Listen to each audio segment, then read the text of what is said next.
नमस्कार बच्चों, मैं सुरुचि सामरिया आपका ई कक्षा में स्वागत करती हूँ। आज आप मेरे साथ कक्षा 4 का हिंदी विषय पढ़ रहे हैं। बच्चों, आओ सीखें भाग प्रथम आपकी पाठ्यपुस्तक का नाम है। आज हम हिंदी विषय में पढ़ रहे हैं पाठ 3 झीलों की नगरी, जो कि एक संस्मरण है। बच्चों, आज के पाठ में आप मेरे साथ झीलों की नगरी की सैर करने वाले हैं। क्या आप जानते हैं झीलों की नगरी किसे कहा जाता है? बच्चों, उदयपुर शहर को झीलों की नगरी के नाम से जाना जाता है। यहाँ की झीलें बहुत अधिक सुंदर है।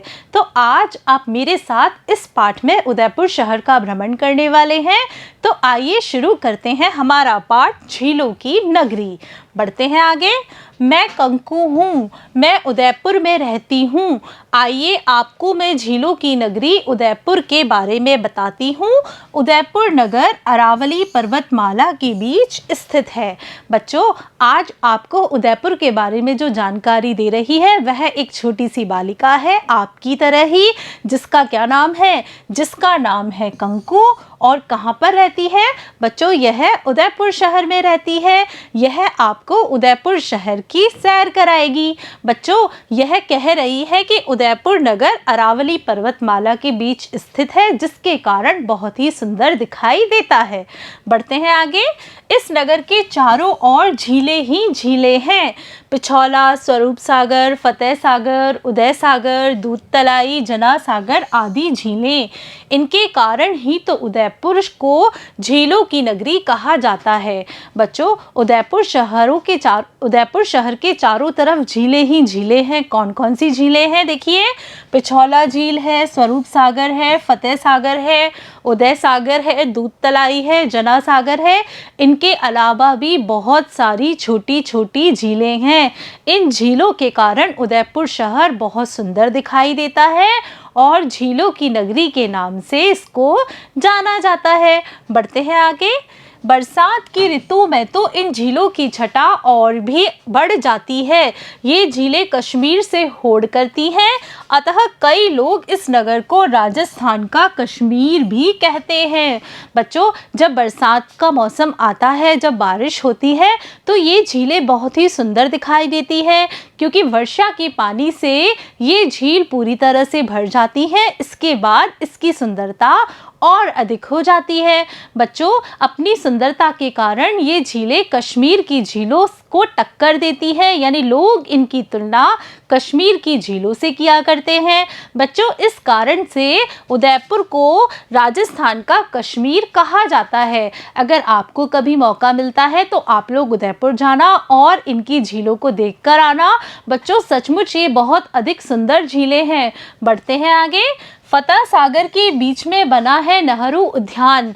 इन झीलों के पानी में ही जग निवास और जग मंदिर नाम के जल महल भी हैं। इन झीलों में पर्यटक नौका विहार का आनंद लेते हैं। बच्चों, नौका विहार का अर्थ होता है नाव से भ्रमण, यानी कि जब हम नाव में बैठकर घूमते हैं तब हम उसे नौका विहार कहते हैं। बच्चों, यहाँ पर कहा जा रहा है कि फतेह सागर जो झील है उसके बीचों बीच नेहरू उद्यान बना हुआ है और यहाँ पर हमें जल महल भी देखने को मिलते हैं। कौन कौन से जल महल? एक तो है जगनिवास, दूसरा है जग मंदिर। बच्चों, ये जल महल की तस्वीर है, आप लोग देखिए, ये कितने प्यारे लग रहे हैं। बच्चों, जो भी पर्यटक यहाँ पर आते हैं वे नाव में बैठकर इन जल महलों को देखने के लिए जरूर जाते हैं। बढ़ते हैं आगे। रात्रि के समय जब यह उद्यान तथा ये महल विद्युत के प्रकाश में जगमगाते हैं तो इनकी शोभा देखते ही बनती है। बच्चों, उद्यान का अर्थ होता है बगीचा। बच्चों, दिन के समय तो ये सुंदर होते ही हैं, लेकिन जब रात के समय यहाँ पर प्रकाश किया जाता है, इन्हें प्रकाशित किया जाता है, तो ये बहुत अधिक सुंदर लगते हैं। आप इस चित्र में देखिए, ये कितने सुंदर लग रहे हैं। बढ़ते हैं हम आगे। एक विशेष बात यह है कि ये झीलें इस प्रकार बनी हैं कि एक झील का पानी दूसरी झील में आता है, अतः ये झीलें जल संरक्षण का उत्कृष्ट उदाहरण हैं। बच्चों, उत्कृष्ट का अर्थ होता है श्रेष्ठ। बच्चों, ये जो झीलें हैं वह इस प्रकार से एक दूसरे से जुड़ी हुई हैं कि जब बरसात होती है, वर्षा का पानी आता है, तो एक झील से होकर पानी दूसरी झील में चला जाता है और ये जल संरक्षण का बहुत ही उत्कृष्ट उदाहरण है। इस तरह का जल संरक्षण हमें कहीं भी देखने को नहीं मिलता है। आगे बढ़ते हैं हम। इस झील में ही उत्तर की ओर एक सौर वेधशाला, जिसे कि हम कहते हैं सोलर ऑब्जर्वेटरी, भी बनी हुई है, जिसमें वैज्ञानिकों द्वारा सूर्य की गतिविधियों का अध्ययन किया जाता है। बच्चों, सौर वेधशाला में क्या किया जाता है?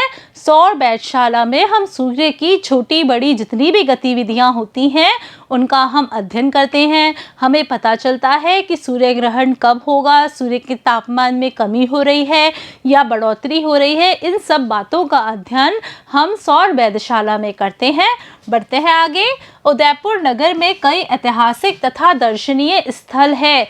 ऐतिहासिक यानी इतिहास से संबंधित रखने वाले, दर्शनीय यानी कि देखने योग्य है। पिछोला झील के किनारे महाराणा प्रताप के वंशजों का भव्य महल है। भव्य का अर्थ होता है सुंदर। इसमें कांच का काम तथा चित्रकारी अद्वितीय है। बच्चों, जब आप उदयपुर जाएंगे घूमने तो वहाँ के महलों को देखेंगे तो आपको पता चलेगा कि यहाँ पर जो काम किया गया है वह कितना सुंदर है। यहाँ पर कांच का काम किया गया है तथा सुंदर सुंदर चित्र बनाए गए हैं। बढ़ते हैं हम आगे। फतेह सागर के किनारे पूर्व की ओर मोती मगरी नाम का एक प्रसिद्ध ऐतिहासिक स्थल है। बच्चों, मोती मगरी उदयपुर शहर में अपना एक विशेष स्थान रखती है, क्योंकि इस मोती मगरी में ही महाराणा प्रताप की घोड़े चेतक पर बैठी हुई बहुत सुंदर प्रतिमा है। देखिए, पढ़ते हैं। इस पर चेतक घोड़े पर सवार महाराणा प्रताप की विशाल प्रतिमा है। उसी परिसर में महाराणा प्रताप के सहयोगी हकीम का सूरी, भामाशाह, भीलू राणा, पूंजा मन्ना झाला आदि की प्रतिमाएं भी है। बच्चों, वहाँ महाराणा प्रताप की प्रतिमा तो है ही, उनके साथ साथ उनके जो सहयोगी हैं जिन्होंने कि महाराणा प्रताप को सहयोग किया था, उन सभी की प्रतिमाएं वहाँ पर स्थापित है।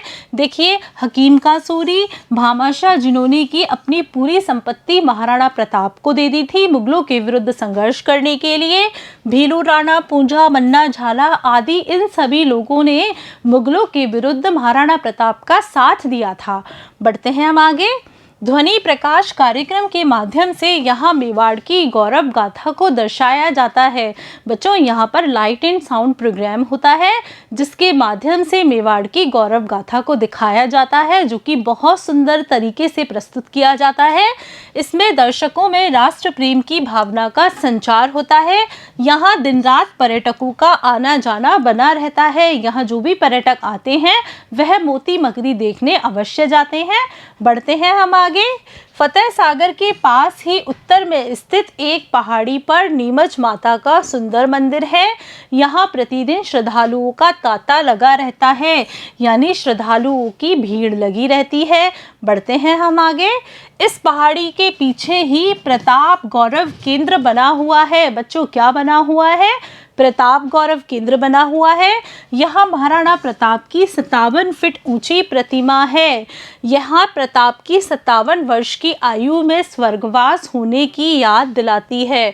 बच्चों, यहाँ पर जो महाराणा प्रताप की 57 फीट ऊंची प्रतिमा है, क्या आप जानते हैं इस प्रतिमा की ऊंचाई 57 फीट ही क्यों रखी गई है? क्योंकि महाराणा प्रताप 57 वर्ष की आयु तक जीवित रहे थे। इसी बात को आधार बनाकर इस प्रतिमा की जो ऊंचाई है वह 57 फीट रखी गई है। बढ़ते हैं हम आगे। यहाँ एक थिएटर भी है। इसमें महाराणा प्रताप के जीवन संघर्ष से जुड़ी एक डॉक्यूमेंट्री फिल्म भी दिखाई जाती है। बढ़ते हैं हम आगे। इसके अतिरिक्त यहाँ कुछ और अन्य प्रतिमाएं भी लगी हैं, उनके साथ उनका संक्षिप्त परिचय भी मिलता है। यह एक प्रेरणा स्थल है जहां विशाल भारत, गरिमा में राजस्थान तथा गौरवपूर्ण मेवाड़ का दिग्दर्शन होता है। बच्चों, यहाँ पर महाराणा प्रताप का तो हमें दर्शन मिलता ही है, इसके अलावा उनसे संबंधित जितने भी लोग हैं उन सब का परिचय भी हमें यहाँ देखने को मिलता है। यहाँ पर मीराबाई की भी मूर्ति लगी हुई है, यहाँ पर भामाशाह की मूर्ति भी लगी हुई है। इन सब का परिचय हमें देखने को मिलता है, जिसे कि पढ़कर हमें बहुत अच्छा लगता है। यह हमारे लिए एक प्रेरणा स्थल है, जिसमें कि हमें विशाल भारत, गरिमा में राजस्थान तथा गौरवपूर्ण मेवाड़ की झलक देखने को मिलती है। बच्चों, आज आपने मेरे साथ आपकी पाठ्यपुस्तक आओ सीखे भाग प्रथम के पाठ 3 झीलों की नगरी के प्रथम भाग का अध्ययन किया, जिसमें आपने उदयपुर शहर के प्रमुख स्थलों के बारे में जाना। बच्चों, बचे हुए स्थलों के बारे में हम इसके भाग 2 में पढ़ेंगे।